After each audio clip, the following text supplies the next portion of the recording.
नेकपा भन्ने एउटै पार्टीभित्र त्यसै पार्टीका मान्छेहरूको घिनलाग्दो महत्त्वाकांक्षा व्यक्तिगत स्वार्थका कारणले समस्या खडा भएको होइन, अरू केही थियो छ। अनि दुईटा झगडिया मध्ये दुईटैलाई मागेको, त्यहाँ त प्रधानमन्त्री पनि भइहाले, अध्यक्ष पनि भइहाले, के भए, 10 जनालाई पार्टीबाट निकाले, सडकबाटै। साँचो पत्रकारिताको साझा मञ्चको रूपमा रिपोर्टर्स क्लबले आफूलाई उभ्याएको मैले पाएको छु। थुप्रै ताली खानुभयो, राम्रै बोल्नु भएछ भन्ने ठानेर मैले पनि घरिघरि पड्काएँ।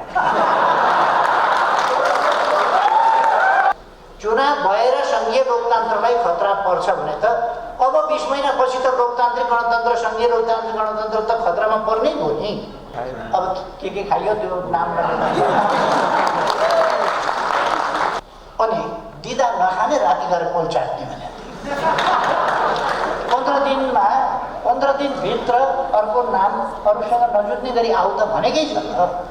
किन हटाउनुहुन्न? अहिलेको मुख्य काम नै केपी ओली हटाउनु हो, किनभने विदेशीले पनि हाम्रा कुराहरू पढ्दाखेरि।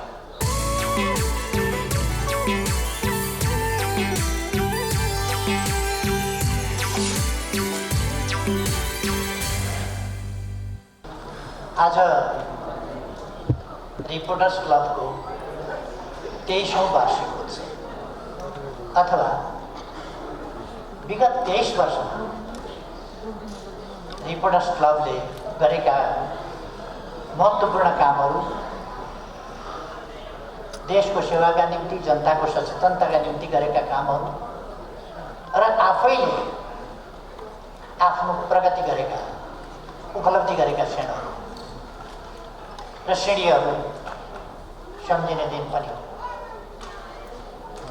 र यी 23 वर्षका अनुभवहरूलाई लिएर आगामी दिनमा रिपोर्टर्स क्लब अगाडि कसरी बढ्ने भन्ने योजना बनाउने दिन पनि हो। यस घडीमा म रिपोर्टर्स क्लबलाई सफलताका 23 वर्षहरू पार गरेको हार्दिक बधाई भन्न चाहन्छु र आगामी दिनहरू अझ बढी सफलताका हुन सकौँ, अझ बढी जनताको स्नेह, सम्मान, विश्वास रिपोर्टर्स क्लबले आर्जन गर्न सकोस्। म हार्दिक शुभकामना भन्न चाहन्छु। धेरै धेरै शुभकामना छ रिपोर्टर्स क्लबलाई।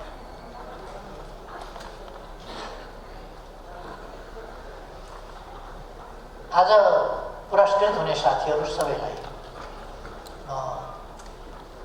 हार्दिक बधाई भन्न चाहन्छु। तपाईँहरूको कामको, तपाईँहरूको योगदान मूल्याङ्कन भएको छ र त्यसप्रति सम्मान गरिएको छ। म खुसी व्यक्त गर्न चाहन्छु र पुरस्कृत साथीहरूलाई आगामी दिनका लागि अझ ठुला सफलताको निम्ति अझ बढी पुरस्कृत हुँदै, सम्मानित हुँदै जानुहोस् भन्ने शुभकामना पनि भन्न चाहन्छु। मैले देखेसम्म, बुझेसम्म, अनुभव गरेसम्म रिपोर्टर्स क्लबले मिशन पत्रकारितालाई त स्वच्छ पत्रकारिता, निष्पक्ष पत्रकारितामा विश्वास गर्यो। मिशन पत्रकारिता पुरस्कार चाहिँ राखिएर चाहिँ क्या हो जस्तो लाग्यो। केही मिशन पत्रिकाहरू हुन्छ जो, केही मिशन पत्रकारिता हुन्छ जो सत्यको मतलब छैन, मिशन के गर्न खोज्या हो त्यो गरेर छोड्यो।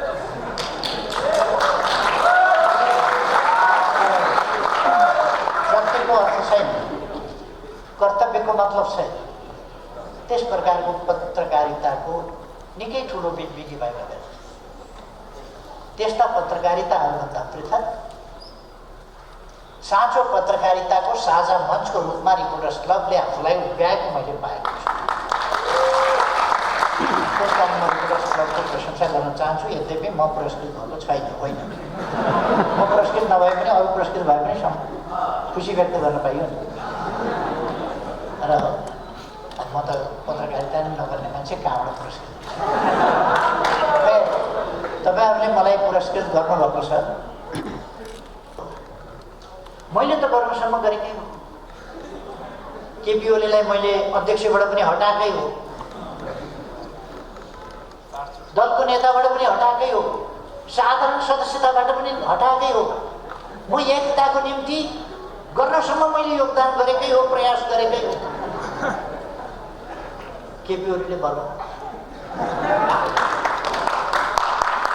मेरो योगदान तपाईँहरूले बुझ्नुभयो होला। मैले त केपी ओलीलाई त सदस्यबाट पनि हटाएको हो नि, एकताका लागि, आमपन्थी एकताका लागि मैले त हटाएकै हो।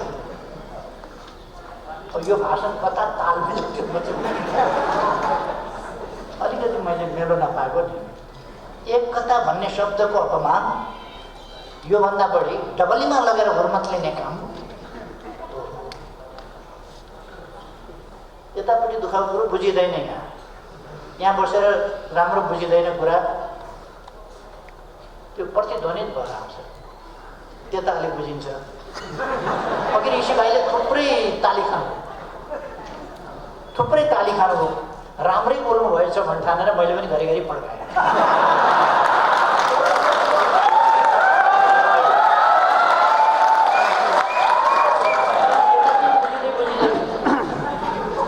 सम्झिएपछि के राम्रो भन्नु होला, बुझिँदैन यतापट्टि, त्यता चाहिँ बुझिन्छ। त्यस कारण त्यताकोले ताली पड्काउनुहुन्छ, यताकोले एकछिनपछि ताली पड्काउनु पड्काएको देखेपछि पड्काउनु बेला भएछ।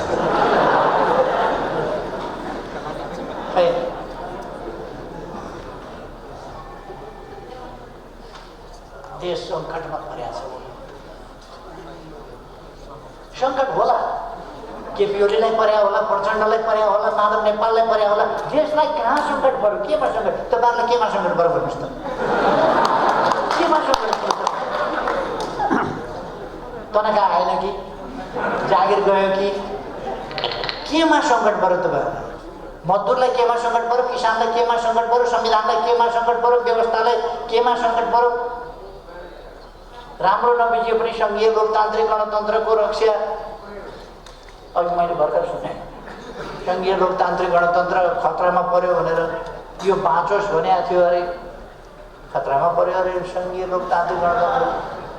के भएछ? केही बिमारी त सङ्घीय लोकतान्त्रिक गणतन्त्रलाई म देख्दिनँ।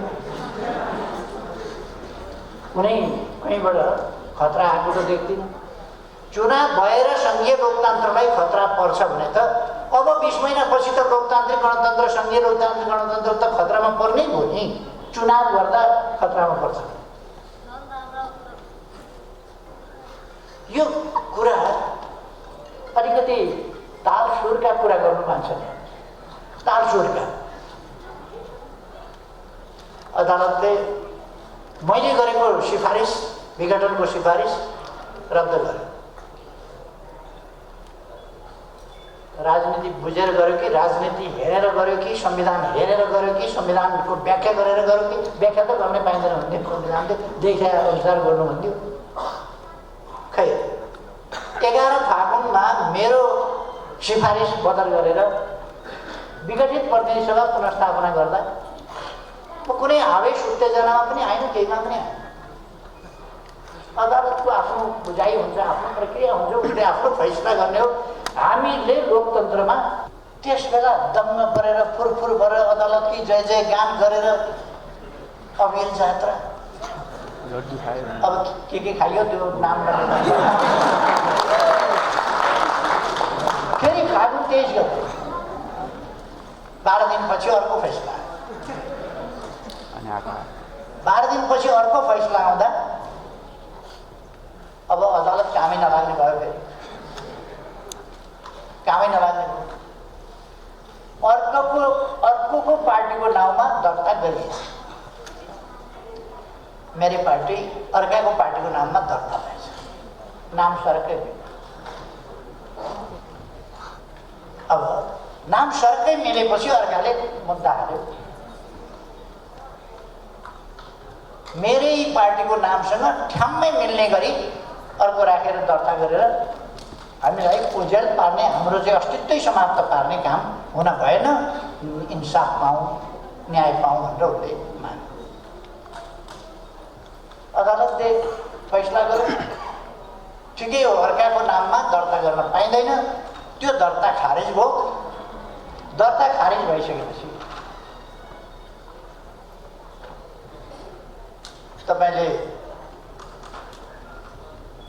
एउटा क्लास पास गर्नु, अर्को क्लासमा गएपछि जाँच दिनुभयो, रिजल्टमा फेल हुनुभयो भने फेल भइसकेपछि फेरि उही क्लासमा फर्किँदैन,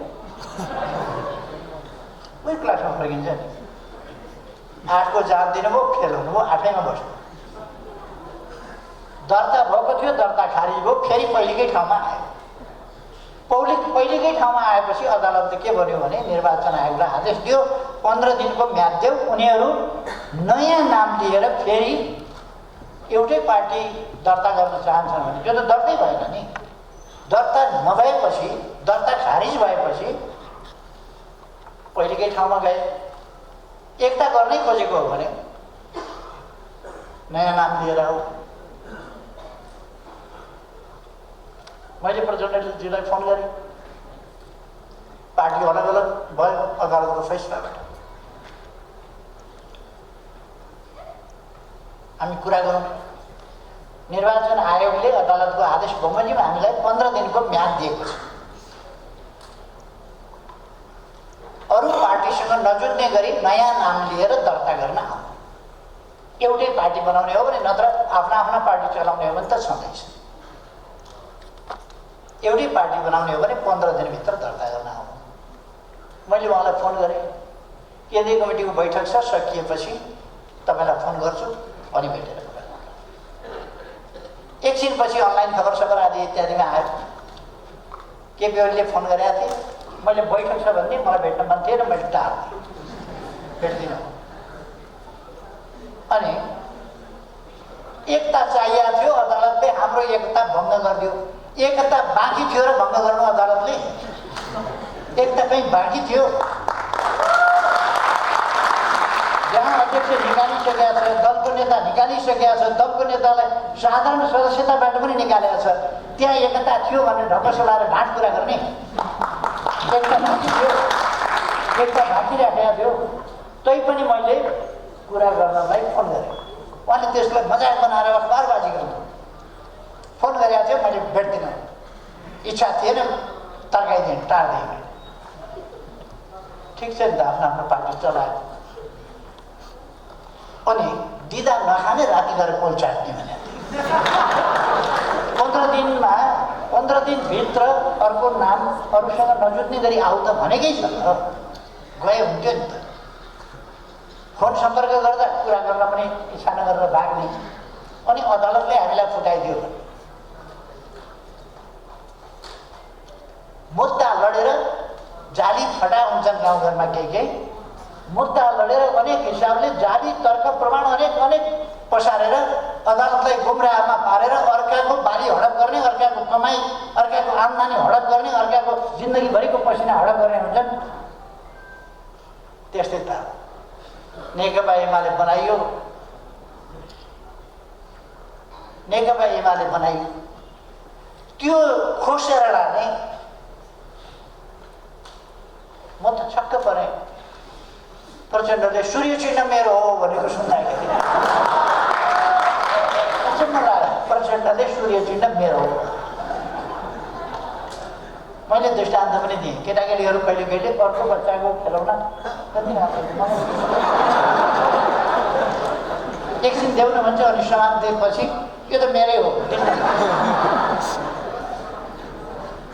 हुर्किसकेपछि दारीजुगा पोल्न थालेपछि पनि त्यसो गर्ने? राम्रो रहेछ म पनि यसो दिउँ न भन्ने, त्यसपछि मेरै हो।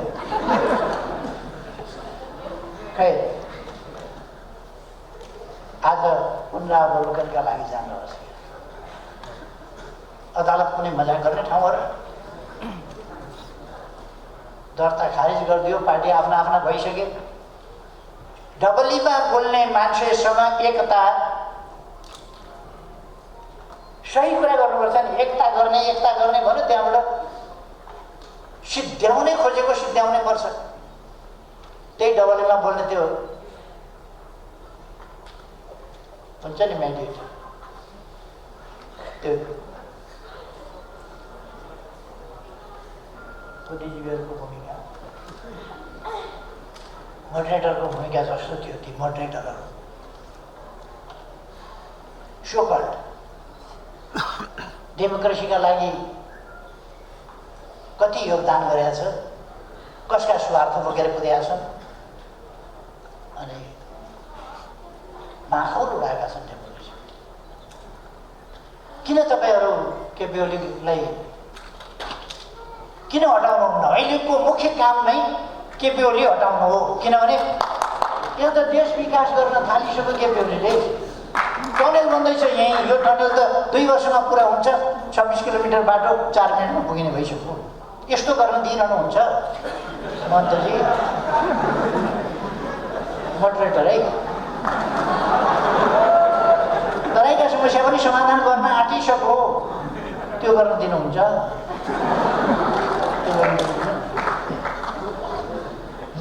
विप्लवका समस्या समाधान गरो, सिके राउतका समस्या समाधान गरो। पुनः उपस्थित राजमार्ग चौडा गर्दैछ, तुइन हटाइसक्यो, झोलुङ्गे पुलहरू बनाइसक्यो, ठुला हाइवेहरू कति बनाइसक्यो। अहिले त दिनमा लगभग 10 किलोमिटर जस्तो बाटो बन्ने त्यही नै मेलम्चीको पानी खसाइसक्यो, छिटो हटाउनु परेन? छिटो हटाउनु पऱ्यो।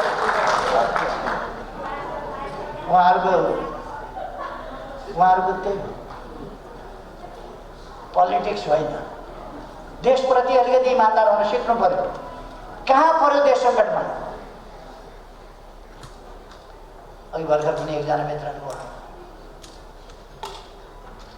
ल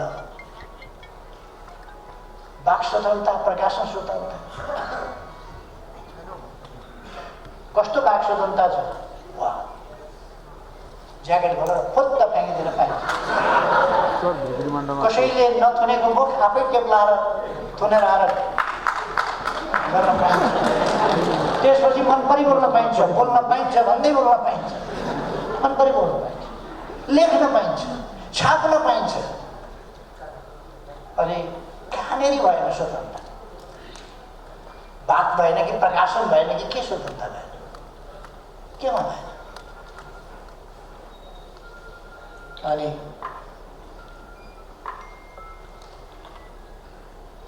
सङ्घीयतामा समस्या के पर्यो?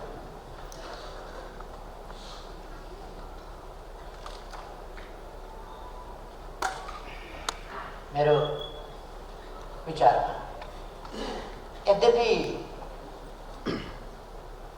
केही समस्याहरू, केही अनुभूतिहरू, केही फिलिङ्सका कुराहरू छन्, तर अब फिलिङ्स बाहेक भन्ने हो भने कुनै पनि प्रदेशलाई केन्द्रबाट बजेटमा कम बेस गरिएको छैन। बजेटमा कम बेस गरिएको छैन, बरु जहाँनेरि पछाडि परेको छ त्यहाँका लागि प्रोजेक्ट तयार गरिएको छ। तराईको सिँचाइको लागि अब प्रदेश नम्बर 2 को सिँचाइका लागि अब 2टा प्रोजेक्ट, एउटा सुनकोशी मरिन डाइभर्सन शिलान्यास गरिसक्यौँ हामीले। अब त्यो निर्माण कार्य प्रारम्भ भइसक्यो। अब सुनकोशी कमला डाइभर्सन सुरु गर्छौँ र त्यसो गर्दाखेरि अहिलेको आयोजनाले बारा, रौतहट, सर्लाही, महोत्तरी र धनुषालाई सिँचाइ गर्छ। 1,85,000 बिघा सिँचाइ गर्छ र अर्को सुनकोशी कमला डाइभर्सनले 1,70,000 बिघा जमिन सिँचाइ गर्छ, जुन कुरो हामी अब निकट भविष्यमा गर्दैछौँ। अनि कुनै प्रदेशप्रति भेदभाव होइन। हुलाकी राजमार्ग, सिमानामा बाँधिएका बाँध वा बाटाका नाममा बनाइएका हल्का संरचनाहरूले डुबान जुन गर्थ्यो त्यसलाई खोल्ने प्रबन्ध। अघिल्ला सरकारहरूले त बाँध बाँधेको त ठुलो हेरेका थिए नि त, अहिले त बाँध खोल्ने काम गरिरहेको छ। गत वर्षको त्यस्तो डुबानमा पनि तराईमा त्यति डुबान भएन, किनभने धेरै ठाउँमा हामीले खोल्ने पर्ने भारत सरकारसँग कुरा गर्यो। ती खोल्ने कामहरू भएका छन् र हुलाकी राजमार्ग, त्यो हुलाकी राजमार्ग हामी जन्मिनभन्दा अगाडिको राजमार्ग बाटो हो। त्यसलाई राजमार्गको रूपमा विकास गर्ने भनेर कुरा चलेको धेरै भएको थियो। अघिल्लोपल्ट प्रधानमन्त्री महोदय 10 अरब रकम छुट्याएर बनाउन सुरु गरेको आफैले, अरूको भर नपर्ने आफै बनाउने भनेर अहिले लगभग 95% सिद्धियो भनेर आज मात्रै हो 11 मैले अखबारमा पढेको थिएँ। लगभग 95% सिद्धियो काम भनेर। केही आरक्षणका क्षेत्रहरू, केही यस्ता क्षेत्रहरूमा जहाँ कानुनी प्रावधानहरूको व्यवधान थियो त्यसलाई हटाउनु पर्छ। हामीले थुप्रो विकासका कामहरू गरेका छौँ।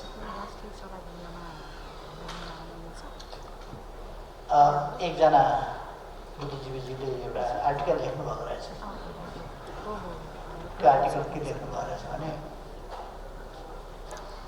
फागुन 3 गते केपी ओलीले अब के गर्छु भनेर विगत 3 वर्षमा के गरे भनेर इतिहास सुनाएर बसे, पछाडिका कुरा बितेका कुरा गरेर बसे। अब के गर्छु भनेर मैले अब के गर्छु भन्ने कुरा थुप्रै गरेको छु। एकछिनसम्म जागर चलेछ, सुन्नुभएछ। एकछिन पछिदेखि दिक्क लागेछ, टिभी बन्द गरेर सुत्नु भएछ। भने सुन्नु भएन, त्यसपछि पछि के गर्छु भन्ने कुरा त कुरै छैन भनेर भन्दै त्यस्तो होइन। म हाम्रो दाजुभाइ दिदीबहिनीहरूलाई के आग्रह गर्न चाहन्छु भने आज नेपालमा प्रेस स्वतन्त्रता छ, मिडियाको स्वतन्त्रता छ, वाक प्रकाशन स्वतन्त्रता छ। सभ्यता कति, मर्यादा कति, सभ्य समाज कसरी बनाउने हामी हरेकको कर्तव्य हो त्यो लगाउने। त्यो कसरी हामीले त्यसको पालना गर्ने हामी हरेकको कर्तव्य हो।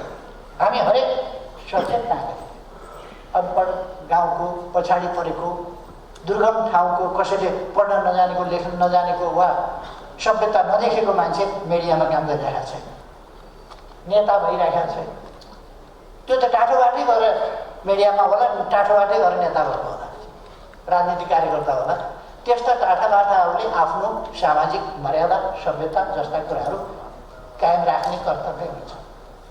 हाम्रो गौरवपूर्ण सभ्यताको परम्परा, शिष्टताको परम्परा, मर्यादाको परम्परा, हाम्रो त पितृदेव भव, गुरुदेव भव आदि। हामी आफूभन्दा ठुलाहरूलाई सम्मान गर्ने, सानाहरूलाई स्नेह गर्ने, त्यो हाम्रो सभ्यता हो। त्यसमा कति हामी अरूका नकल गर्दैछौँ, कति नकलभन्दा बढी 24 मिनट यो नकलभन्दा पनि अलिकति पारी नै भइरहेको। यी कुरा हामीले आफैले सोच्नुपर्ने अवस्था चाहिँ मलाई लाग्छ। सोच्नुपर्छ हामीले कि हाम्रो सामाजिक मर्यादाको परिपाटी, सभ्यताको परिपाटी ध्वस्त नहोस्, हाम्रो समाज एउटा शिष्ट सभ्य समाज होस् भन्ने कुरा। कुनै विदेशीले पनि हाम्रा कुराहरू पढ्दाखेरि आश्चर्यचकित भएर नेपालको एउटा कल्चरल स्ट्यान्डर्ड प्रति नकारात्मक धारणा फैलाउने स्थिति नहोस् भन्ने कुराहरू सरकार पूर्ण रूपमा स्वतन्त्रताका हकहरू, प्रेस स्वतन्त्रता, वाक स्वतन्त्रता लगायतका स्वतन्त्रता, सञ्चार क्षेत्रका तमाम स्वतन्त्रता लगायत अन्य स्वतन्त्रताहरूको पक्षमा दृढताका साथ खडा छ। अनि एउटा मान्छेहरूले भन्ने गरेका छन्, लेख्ने गरेका छन्, आधा आधा भनेको थियो, खोइ आधा आधा। अनि त्यो आधा आधा भन्ने कागज बिचैमा प्रचण्डले च्यातेर कार्यकारी चाहियो भनेर कार्यकारी लेखाएर 5 वर्षै तपाईँ गर्नुहोस् भनेर अर्को कागज गरे होइन। त्यो पहिलेको कागज च्यात्या होइन एउटा। दोस्रो, उहाँले आधा आधा गर्ने भनेपछि त्यसमा के थियो भने आधा गरिदिहाल उहाँले सहयोग गर्नुपर्थ्यो। आधा भनेको 60-40 को कुरा हो। हाम्रो भान्ने चलन त्यसै गरी थियो। ल छोडिदियो, अढाई वर्ष गऱ्यो। त अढाई वर्ष गर्दा तपाईँहरूले सबैले सुन्नुभयो होला। त्यसपछि पनि मैले भने अहिले चैतमा महाधिवेशन गरौँ, अध्यक्ष हुनुहोस्, को हुनुपर्छ। चैतमा महाधिवेशन गरौँ, अध्यक्ष हुनुहोस्। चैतमा महाधिवेशनको म्याद पनि तोकिया थियो नि त। तपाईँहरूलाई सबैलाई सम्झना छ। यो चैतमा महाधिवेशनको म्याद तोकिएको थियो, यही 25 गतेदेखि 30 गतेसम्म। यो 25 गतेदेखि 30 गतेसम्ममा त अध्यक्ष माधव नेपाल जसलाई अध्यक्ष हुनु मन लाग्यो भइहाल्थ्यो। त्यसमा मैले त म हुन्न भनेर भनिदिएकै थिएँ। यति हतारो लाग्यो कि त्यो मतदान गर्नेवाला पनि हात हाल्यो, तुरन्तै चाहियो, अहिले चाहियो, त्यो पनि नगर्यो। मसँगै अध्यक्षमा चुनाव लडेर हारेका मान्छे महाधिवेशनबाट ल्याउन भन्दाखेरि हुँदैन, बिचैमा हारेको मान्छे जितेको मान्छेसँग मलाई चाहियो मलाई चाहियो मलाई चाहियो। धन्न मेरो निर्वाचन क्षेत्रको उहाँ पर्नु भएन छ, नत्र मेरो निर्वाचन क्षेत्रमा भए चुनाव पनि हारिसकेपछि मलाई चाहियो भन्न थाले। त्यस्तो मान्छे मेरो निर्वाचन क्षेत्रमा धन्न गरिन्छ, नत्र भने उहाँले चाहिँ चाहियो चाहियो भन्न थाले। यस्ता खालका कुरा माधव नेपाललाई मैले तेस्रो अध्यक्ष बनाउनु, अरूले उचालिदिए कहाँ तपाईँ चाहिँ अब तेस्रो भइराख्ने, तपाईँ त ठुलो मान्छेको हो भनेपछि खान्न भन्नु। ठिक छ, पछि त प्रचण्डभन्दा पछिकै अध्यक्ष फेरि बस्नु त उहाँ गएर सडकमा त अध्यक्ष भनिनु।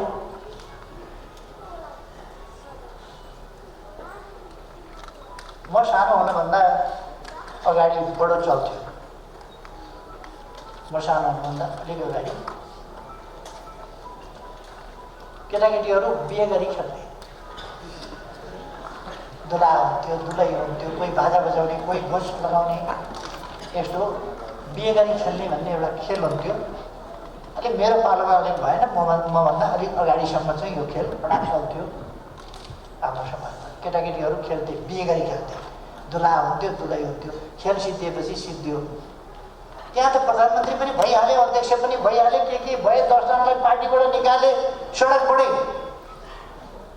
सडकबाटै पार्टीबाट 10 जनालाई निकाले, उपनेता पनि निकाले, अनेक निकाले, महासचिवलाई पनि निकालिदिए, अर्कोलाई पनि निकाले, हो सडकको राह।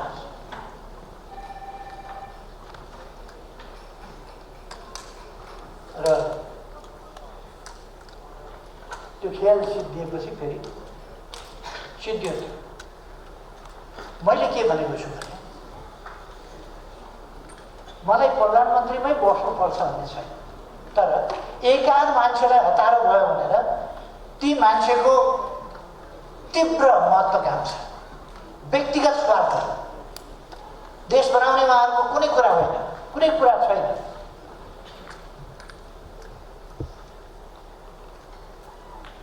आफ्नो पदको स्वार्थ, त्यसका लागि देशलाई सङ्कट परेको छ भने तिनै मान्छेहरूका कारणले परेको छ। के भएको थियो, कहाँ तानाशाही भएको थियो, पुनर्निर्माणका काम भएका थिएनन् कि यस बिचमा, अरू काम भएका थिएनन्, हामीहरूले खानीहरूको अन्वेषण गरेका थिएनौँ कि, खानीहरू स्थापनाका लागि अगाडि बढाएका थिएनौँ कि, शिक्षाका क्षेत्रमा, स्वास्थ्यका क्षेत्रमा काम गरेका थिएनौँ कि। यदि कोभिड-19 हुँदा पनि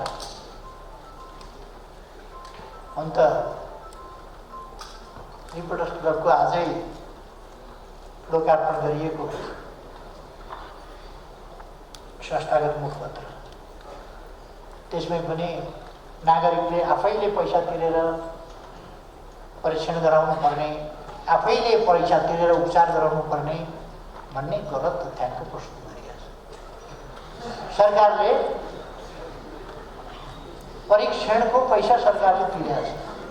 अब कहीँ कतै गएर तपाईँले सरकारले नदेख्ने ठाउँमा गएर परीक्षण गराउनु भयो, निजीतिर गएर कतै परीक्षण गराउनु भयो भने त निजीले त लिन्छ होला, तर सरकारले निःशुल्क PCR टेस्टको व्यवस्था गरेको छ, सरकारले निःशुल्क उपचारको प्रबन्ध गरेको छ, सरकारले निःशुल्क धेरै देशहरूमा, हामीभन्दा धेरै विकसित देशहरूमा खोप छैन, हाम्रो देशमा खोप पनि ल्याएको छ र लगाइ पनि 20औं लाखलाई लगाइसकेको छ। हिजो मात्रै पनि हामीले 8 लाख डोज खोप फेरि दियौँ, चाइनाबाट अनुदानस्वरूप प्राप्त खोप। अनुदानमा प्राप्त भएको त निःशुल्क लगाइदिने नै हो। त्यो मात्रै होइन, किनेर भए पनि जसरी भए पनि सम्पूर्ण जनतालाई निःशुल्क खोप सरकारले उपलब्ध गराउँछ भनेर हामीले डिक्लेयर गरेका छौँ। अनि अब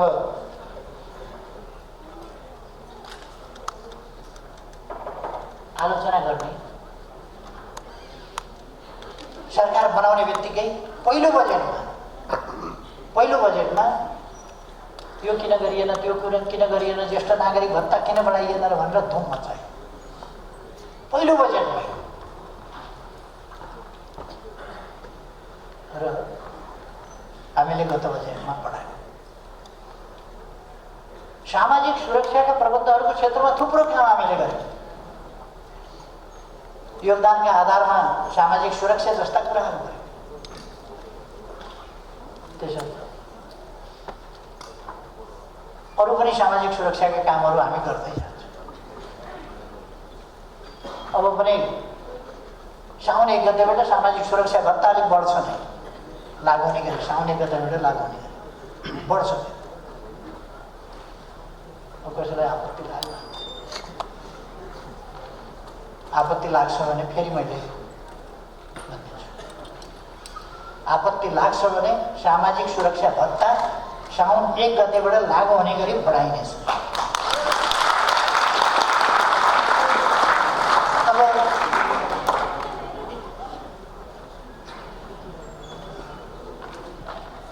यो बुढाबुढी पनि हेर्न थाल्यो, यसरी भन्दा अपङ्ग पनि हेर्न थाल्यो। यो सरकार त छिटो हटाउनु पऱ्यो, साउन 1 गतेदेखि त फेरि बढेर लागु गर्ने भनिसक्यो। अब मान्छेहरूलाई यो छटपट्टि भरेबाट अर्को सुरु हुन्छ, निद्रा लाग्छ। हामीले उत्तर दक्षिण रेलको कुरा गऱ्यौँ, हामीले के अरे काठमाडौँ रक्सौल रेलको कुरा गऱ्यौँ। पूर्व पश्चिम रेल अब छिटै शिलान्यास गर्दैछौँ, छिटै शिलान्यास गर्दैछौँ। अहिले कतिपय ठाउँमा बाटोहरू पनि राखेका छन्, राइट अफ वे स्पष्ट गरिएको छ, त्यहाँ क्षतिपूर्ति दिने अधिकरण गर्ने कामहरू भइरहेका छन्। रेल ल्याएर धेरै वर्षपछि रेल किनेर आफ्नै रेल अब छिटै नै सञ्चालन गरिँदैछ। आफ्नै रेल बर्दिवाससम्म अब रेल छिटै सञ्चालनको शिलान्यास गरिन्छ। रेल किनेर ल्याएको तपाईँहरूले अस्ति नै हेरिसक्नुभएको छ, रेल किनेर ल्याइसकिएको छ, सञ्चालनको तालिम।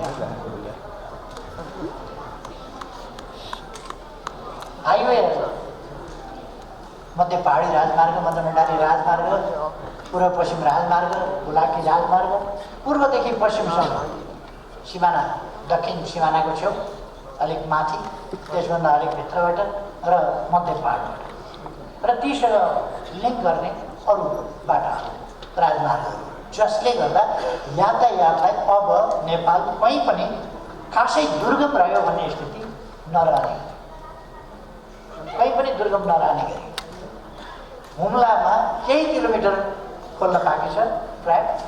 त्यसबाहेक हुम्लाको सदरमुकाम सिमिकोट पनि पुगेपछि देशका सबै सदरमुकामहरू जोडिए। अब हामीले हाइवेहरूबाट पालिकाका सदरमुकामहरू पनि जोड्ने, पक्की सडकले जोड्ने अभियान सञ्चालन गरेका छौँ।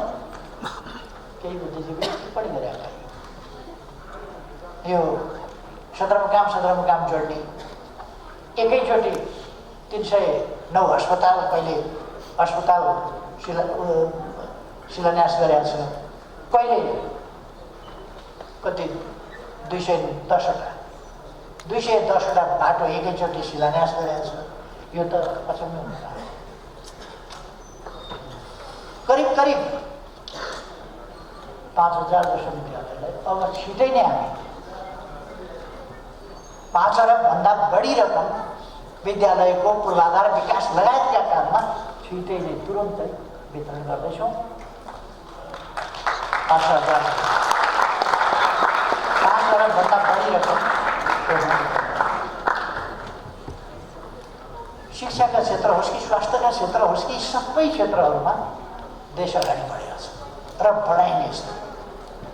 समृद्ध नेपाल सुखी नेपाली नारा होइन गन्तव्य हो। समृद्ध नेपाल सुखी नेपाली हाम्रो साकार हुन सक्ने आकांक्षा हो जसलाई हामी साकार पारेर छोड्छौँ निकट गर्छौँ। र नेपाली जनताका सपनाहरूलाई छरपष्ट पार्ने र यस देशमा अस्थिरता कायम गर्ने, यस देशलाई सुदृढ एकतामा राष्ट्रिय एकतामा जान नदिने त्यस प्रकारका क्रियाकलापहरू सक्रिय छ। यसपल्टको अस्थिरता के कारणले भएको अस्थिरता? नेकपा भन्ने एउटै पार्टीभित्र त्यसै पार्टीका मान्छेहरूको घिनलाग्दो महत्त्वाकांक्षा व्यक्तिगत स्वार्थका कारणले समस्या खडा भएको होइन। अरू केही थियो छ, अरू केही पनि छैन, त्यतिका कारण। अनि त्यस्ता मान्छेहरूका पछाडि लागेर केही हिँडेको देख्दा पनि अचम्म लाग्छ। त्यस्ता मान्छेका पछि पनि लाग्ने अचम्म लाग्छ। त्यस्ता मान्छेका पछाडि पनि मान्छे दुई चारजना हिँडेको देख्छु। के भयो? कमसेकम पट्टी त खोल्नु शाखाबाट। आफ्नो मस्तिष्क, आफ्नो बुद्धि अरूलाई साप्टी नदिनुहोस् न, आफै लिनुहोस् त कमसेकम। केही मान्छेहरू देखेर त अचम्म लाग्छ। आफ्नो खोपडी अरूलाई साफ गरे र आफ्नो दियो भने आफू चाहिँ पछि यो किन गर्ने? जनताले त्यो गरिराखेका छैन, जनताले त्यो गरिराखेका छैन। तर केही मान्छे छ भोको बजाउन सिपालु प्राय अलिक आफूलाई ठुलै हो भन्ने ठान्ने त्यस्ता मान्छेहरू नै देशमा लाग्यो। खैर, हामी नेपाली जनता सचेत भएका छौँ भन्ने मलाई लाग्छ। त्यसकारण नक्कली कुरा गरेर पार्टी किन फुटाइदिएको हो भन्नु? निर्वाचन आयोगमा गएर पार्टी एउटै बनाएर थपक्क दर्ता गर्न कसले रोकेको छ? कसरी रोकेको छ? अनि अदालतमा एउटै पार्टी गरी पाउँ गर न, एउटा पार्टी गर, एउटा पार्टी अदालतले गरिदिने हो। एउटा पार्टी, यो पार्टी मिलाइदिने काम अदालतको हो। म पनि महन्तजीको पार्टी मिलाई पाउँ भनेर निवेदन हाल्छु।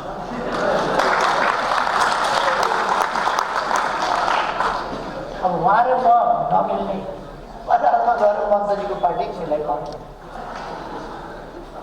कुनै राजनीति भयो यो? मिल्ने हो भने प्रचण्डजी, मिल्न खोज्या हो भने मिल्ने बाटो हिँड्नुहोस् न तपाईँ। डबलीको भाषा बोलेर एकताका डिङ्गा पनि गफ दिने, डबलीका भाषा बोलेर बेकारका उल्टा फाल्टा कुरा नगरेको भएछ। नमागे न्याय दियो अदालतले भनेर तपाईँले नमागेको दियो होला। तपाईँले त अर्काका नाममा पार्टी दर्ता गर्नुभएको थियो, ऋषि कटेललाई त मागेकै दियो नि त। अनि दुईटा झगडिया मध्ये दुईटैलाई मागेको, एउटी मान्छे घाम अर्की मान्छे पानी। अब त्यसमा दुईटैलाई घाम पनि पानी पनि कसरी दिने? ऋषि कटेललाई मागेको न्याय दियो, प्रचण्डलाई मागेको न्याय दिएन अरे, नमागेको न्याय दियो। उहाँहरूले नमागेकै हो, अर्काका नाउँमा पार्टी दर्ता गरेर पेलेर मिचेर या गुलाले मिचेर मिच्ने बानी पर्या क्या, पल्किया मिच्ने। जे गरे पनि हुने, जे गरे पनि हुने। उहाँहरूको बानी के पर्यो भने विनाश गरे पनि हुने, ध्वस्त गरे पनि हुने, भत्काए पनि हुने, लुटे पनि हुने, मारे पनि हुने, लुटे पनि हुने, काटे पनि हुने, जे गरे पनि 100 खतमा